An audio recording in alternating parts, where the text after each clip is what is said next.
মিটারে আছে 100, 120, 140 কিলোমিটার, কিন্তু আসলে আপনার গড় যাতায়াতের গতি হচ্ছে 6-7 কিলোমিটার। তো এর ফলে ফুয়েলের অপচয় হচ্ছে, আপনার সময় নষ্ট হচ্ছে, সব কিছু নষ্ট হচ্ছে। তো এই জন্য ঢাকা শহরে মূল এই যে জেল হাফিজ যে কথাটা বললেন যে অ্যাক্সিডেন্ট এবং এই যে শ্লথ গতি, এগুলোর মূল কারণ হচ্ছে আমাদের বিশৃঙ্খলা। এখানে রাস্তার অভাব আছে, এটা ঠিক, কিন্তু যে রাস্তা আছে সেই রাস্তা ব্যবহার করেও কিন্তু আমরা আরও বেশি গতি আনতে পারি এবং আরও নিরাপদ যাত্রা করতে পারি। তো এইটা করার জন্যই আজকের যে উদ্যোগ, সেটা হচ্ছে যে আমাদেরকে উপদেষ্টা পরিষদের আদিল ভাইকে আমাদেরকে সবাইকে বলে, আপনি ঢাকা শহর থেকে এই রিক্সা এগুলো উঠায় দেন, এগুলো যন্ত্রণা এগুলো উঠায় দেন। কিন্তু আমাদের সবাইকে মনে রাখতে হবে, এই যে একটা রিক্সা মানে কিন্তু রিক্সা না, রিক্সার পেছনে একটা পরিবার আছে, একটা জীবিকা আছে। এটা আমরা চাইলেই কিন্তু এটা উঠিয়ে দিতে পারি না। তো ওই জন্যই এখন আজকে আমরা যেটা করছি, কয়েকটা জিনিস করা হচ্ছে। একটা হচ্ছে যে বাস, এই যে বাসের যে বিশৃঙ্খলা নিয়ন্ত্রণের জন্য আমার মনে হয় কালকে কিংবা পরশু একটা প্রোগ্রাম হবে, যেখানে আমরা একটা বাস সার্ভিস উদ্বোধন করব, যেখানে শুধুমাত্র নির্দিষ্ট জায়গায় বাস থামবে, যত্র বাস থামবে না। তো আমি মনে করি এইটা একটা শৃঙ্খলার উপাদান হবে এবং ক্রমান্বয়ে এটা আমরা অন্যান্য রুটেও আমরা সম্প্রসারণ করব। আর দ্বিতীয় যে সেটা হচ্ছে যে আজকে এটার দুটা ভাগ আছে। একটা ভাগ হচ্ছে যেটা বললাম যে ট্রেডিশনাল রিক্সাটাকে রিক্সাতে প্রযুক্তি ব্যবহার করে, উন্নত মানের ব্যাটারি ব্যবহার করে এবং ওই যে জিও ফেন্সিং মানে নির্দিষ্ট এলাকায় চালানোর ব্যবস্থা করে একটা শৃঙ্খলা আনার চেষ্টা করা হবে।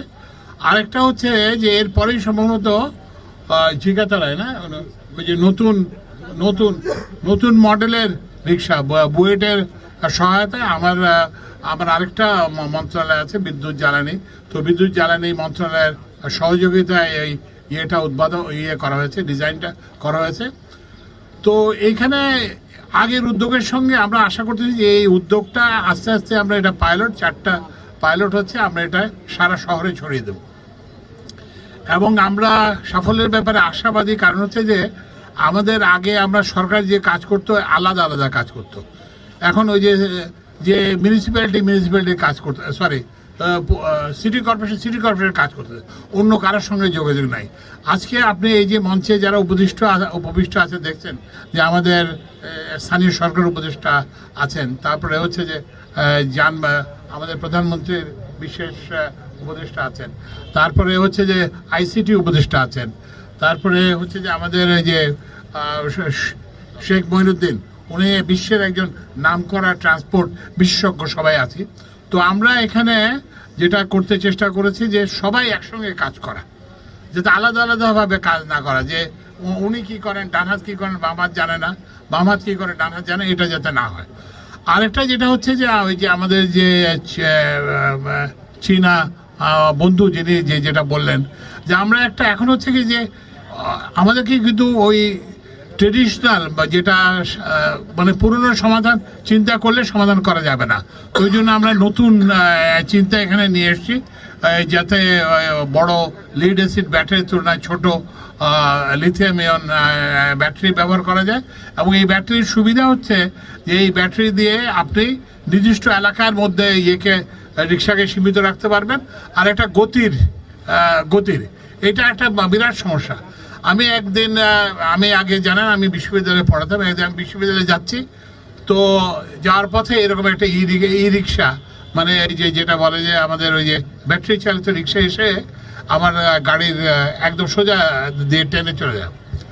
তো আমি তখন গাড়ি থেকে নামলাম, গাড়ি থেকে নেমে দেখলাম যে একটা বাচ্চা ছেলে চালাচ্ছে এবং তার কোনো প্রশিক্ষণ নাই, কিছুই নাই। সে ব্যাটারির ওই যে একটা ব্রেক কষতে হবে সেটাও সে পারে না।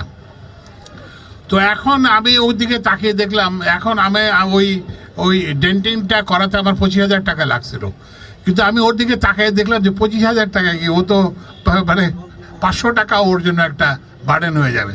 তো আমরা এই সবার জন্য এই শহরকে নিরাপদ করতে চাই। যাত্রীদের, গাড়ি চালকদের জন্য নিরাপদ করতে চাই, যাত্রীদের জন্য নিরাপদ করতে চাই, রিক্সা চালকদের জন্য নিরাপদ করতে চাই। আমরা আশা করি যে আপনারা আমাদের এই উদ্যোগে সহায়তা করবেন এবং এই সহায়তার ফলে আমরা এই শহরকে আবার একটা বসবাসযোগ্য নগরীতে পরিণত করতে পারবো। আপনাদের সবাইকে ধন্যবাদ।